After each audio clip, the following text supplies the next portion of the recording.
इस कार्यक्रम के प्रायोजक हैं छयान हेल्थकेयर इंडिया प्राइवेट लिमिटेड।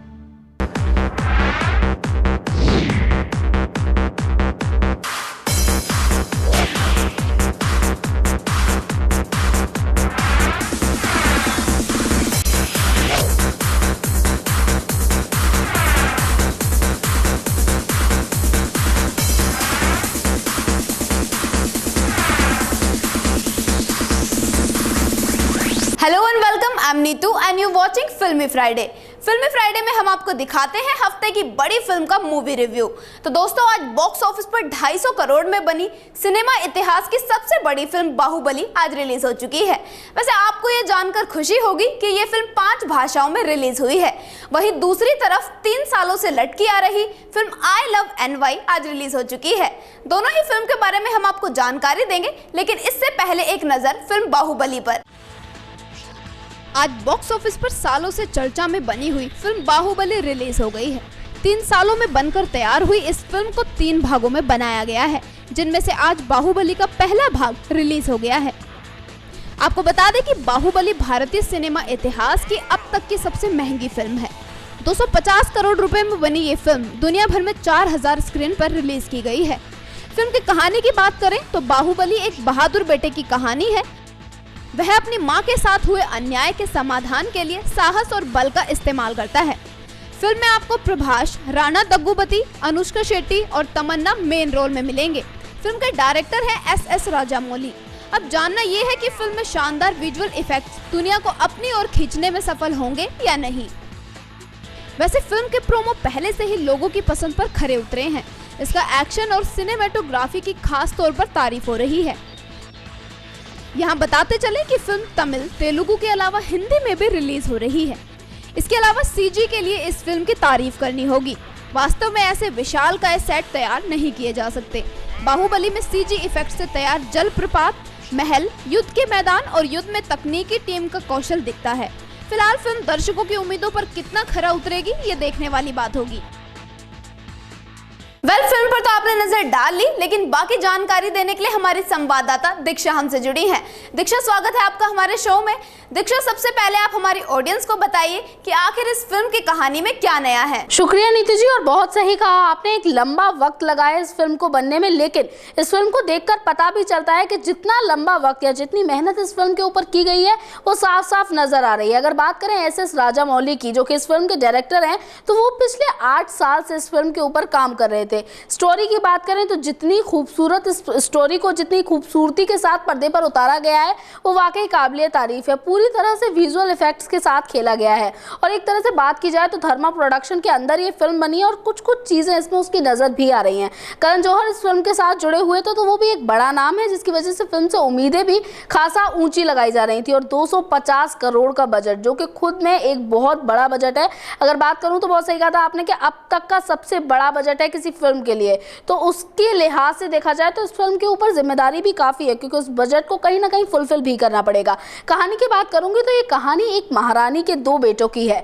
महारानी अपने दोनों बेटों में से किसी एक को सत्ता सौंपना चाहती है, लेकिन इसी बात को लेकर दोनों बेटों में कहासुनी होती रहती है। युद्ध भी होता है। युद्ध होता है बाहुबली के बेटे के साथ। अब आगे जाके इस युद्ध में क्या होता है, कौन जीतता है, कौन हारता है, ये सब देखने के लिए तो दर्शकों को थिएटर में एक बार जाना पड़ेगा। वाकई दीक्षा, फिल्म की कहानी के बारे में तो आपने हमें काफी कुछ बताया। अब अगर बात करें फिल्म में कलाकारों के अभिनय की, तो फिल्म में प्रभास, राणा दग्गुबाती, अनुष्का शेट्टी और तमन्ना भाटिया मुख्य भूमिका में है। क्या कहेंगी इन सब की एक्टिंग के बारे में? जी बिल्कुल नीतू जी, आपने अभिनय के बारे में बात की, तो मैं सबसे पहले कलाकारों के बारे में बता दूं तो प्रभास, राणा दग्गुबाती, साथ साथ अनुष्का शेट्टी और तमन्ना भाटिया, तमाम ऐसे बड़े नाम हैं जो इस फिल्म के साथ जुड़े हुए हैं। लेकिन अगर बॉलीवुड के लिहाज से बात करूं तो सिर्फ तमन्ना भाटिया एक ऐसा नाम है जो यहाँ के दर्शकों के लिए नोन होगा। तमन्ना इससे पहले अक्षय कुमार और अजय देवगन के साथ काम कर चुकी हैं, तो उनके लिए अच्छा भी होगा और कहीं ना कहीं दर्शकों के लिए अटैच करने के लिए ये चीज़ काफ़ी काम भी आ सकती है, क्योंकि अगर एक जाना पहचाना चेहरा होता है तो कहीं ना कहीं हेल्प भी मिल जाती है फिल्म को। लेकिन प्रभास की बात करें, क्योंकि वो लीड रोल में है, फिल्म को पूरी तरह से सपोर्ट करेंगे, एक तरह से लीड भी कर रहे हैं, तो उनका नाम बड़ा होगा इस फिल्म के लिए। कद-काठी की रूप से बात की जाए या बात की जाए अभिनय के तौर पर, तो उन्होंने काफ़ी अच्छा काम किया है, जिसे काफ़ी सराहा भी जा रहा है। लेकिन बाकी अगर कलाकारों की बात करूँ तो ज़्यादा बड़े बड़े रोल नहीं है, लेकिन फिर भी पूरी तरह से इंसाफ करने की उन्होंने भी अपने काम के साथ, या ये कह लूँ अपने किरदार के साथ पूरी कोशिश की है। फिल्म में अभिनय को बहुत अच्छी तरह से निभाया गया है, स्क्रिप्टिंग भी बहुत अच्छी है और जैसे कि मैंने पहले ही कहा कि हर एक सीन पे बहुत खूबसूरती के साथ काम किया है, वो नज़र भी आ रहा है। अब कहीं ना कहीं दर्शक ही देख के बताएंगे कि उन्हें कलाकारी या कलाकार कितना भाते हैं। बिल्कुल दीक्षा, बिल्कुल ठीक कहा आपने कि हर कलाकार ने अपने किरदार को परफेक्ट निभाया है। अब अगर बात करें फिल्म के गानों की, तो आप हमारे दर्शकों को बताइए कि क्या फिल्म में कोई ऐसा गाना है जो दर्शक सिनेमा घरों से बाहर निकलते हुए गुनगुना सके। नीतू जी, आपने गानों के बारे में पूछा तो मैं बताना चाहूंगी क्योंकि धर्मा प्रोडक्शन के तले बनी हुई फिल्म है ये और करण जौहर का नाम जुड़ा हुआ है। कहीं ना कहीं गानों से या म्यूजिक से काफी एक्सपेक्टेशन थी, लेकिन एक दो गानों को अगर छोड़ दिया जाए तो म्यूजिक खासा अच्छा भी नहीं है लेकिन इतना बुरा भी नहीं है। हाँ, म्यूजिक ठीक ठाक रहा। अगर बात करूं बैकग्राउंड म्यूजिक की तो उसे भी काफी अच्छी तरह यूज किया गया है या उसने भी एक अच्छा काम निभाया है, एक अच्छा सपोर्ट किया है फिल्म में। ना तो म्यूजिक इतना हाई फाई या इतना अच्छा कहूंगी मैं, ना ही म्यूजिक इतना खराब है कि दर्शक उसे सुन ना पाए। एक दो गानों को छोड़ दिया जाए तो हाँ, कहीं ना कहीं कुछ सॉन्ग्स हैं जो आकर्षित करेंगे दर्शकों को। बिल्कुल दीक्षा, बात चाहे फिल्म की कहानी की हो, स्क्रिप्ट की हो या फिर कलाकारों के अभिनय की हो, एस.एस. राजामौली ने साबित कर दिया है कि उन्हें हिंदुस्तान का मशहूर डायरेक्टर क्यों कहा जाता है। वेल, ये तो रही इस हफ्ते की इस फिल्म की बात। अब बात करें इस हफ्ते की दूसरी फिल्म की, तो आज बॉक्स ऑफिस पर कंगना रनौत और Sunny Deol starrer film I love NY release हो चुकी है। फिल्म के बारे में तो हम आपको काफी जानकारी देंगे, लेकिन इससे पहले एक झलक फिल्म पर। इस हफ्ते की दूसरी फिल्म है आई लव NY। इस फिल्म में मुख्य कलाकार के रूप में कंगना रनौत और सनी देओल नजर आएंगे। वैसे आपने हमेशा ही सनी देओल को अभी तक एक मजबूत और गुस्से वाले एक्टर के रूप में देखा होगा, लेकिन अगर हम कहें कि वो अचानक से एक लव शव वाले कैरेक्टर में नजर आने वाले हैं तो आपका रिएक्शन क्या होगा। दरअसल राधिका राव और विनय सप्रू के निर्देशन में बनी इस फिल्म में सनी देओल और कंगना रनौत एक कपल के रूप में नजर आने वाले हैं। फिल्म में सनी देओल की तरह ही कंगना रनौत भी एक अलग ही किरदार में नजर आएंगी। जहां तक फिल्म की कहानी की बात है तो आई लव NY की कहानी है न्यू ईयर की रात मिलने वाले दो अजनबियों की। दो अलग अलग शहरों न्यूयॉर्क और शिकागो में रहने वाले ये अजनबी किस्मत की वजह से एक दूसरे से मिलते हैं और यहीं से शुरू होती है कॉमेडी से भरपूर इस फिल्म की कहानी। फिलहाल अब देखना होगा कि कंगना जिस तरह अपनी फिल्मों से सफलता का लोहा मनवा रही है, क्या इस फिल्म में भी वो दर्शकों की उम्मीदों पर उतना ही खरा उतर पाएंगी। खैर, फिल्म चाहे अगर कैसी भी हो, लेकिन अगर आप कंगना के फैन हैं तो आप इस फिल्म को नजदीकी सिनेमा घरों में जरूर देख सकते हैं। फिल्म पर तो आपने नजर डाल ली, लेकिन बाकी जानकारी देने के लिए हमारी संवाददाता दीक्षा हमसे जुड़ी हुई है। दीक्षा, आप हमारे ऑडियंस को बताइए कि इस फिल्म में क्या नया है, और बात रही कलाकारों की तो इस फिल्म में कंगना रनौत और सनी देओल मुख्य भूमिका में हैं। क्या कहेंगी इनके बारे में? नीतू जी, बहुत सही कहा आपने कि ये आई लव NY जो मूवी है इसमें बड़े बड़े नाम है, कंगना रनौत, सनी देओल।